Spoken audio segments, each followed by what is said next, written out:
savvy shoppers are always on the lookout for scams? Well, during the holiday season, the scam artists don't take a break. In fact, they multiply. What you're going to find is a proliferation of pop-up messages from online auction sites that are offering all of these fantastic items that are the most wanted ones, and they're going to offer them at very good bargain prices. And what you're going to find out is a lot of these are bogus sites. All they're simply doing is setting up shop for the holiday season to try to capture our information. So if you go to one of these sites that you've never done business with, that you have no information about, then this is what you can expect. What will happen is that you'll give up your information, you'll give credit card information, you'll never get the product that you ordered. What the scammer will do is they'll use your credit card information and they'll go shopping and buy a lot of things for themselves.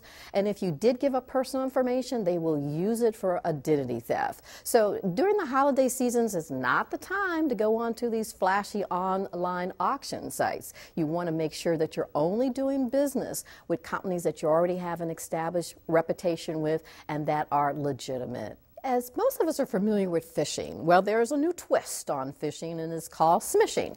And what the scammers do is they use our phones. And instead of sending us an email message, sending us to a bogus website, they'll send us a short message or a text message right on our phone, telling us about this fantastic bargain or this deal that's only available for a limited time. You just have to call the special number that's in the text message. If you call that number, then most likely you're going to be going to a bogus site that's going to capture your information and they're going to defraud you. So if you get a text message on your phone from a company that you have had a relationship with, don't call the number on the text message.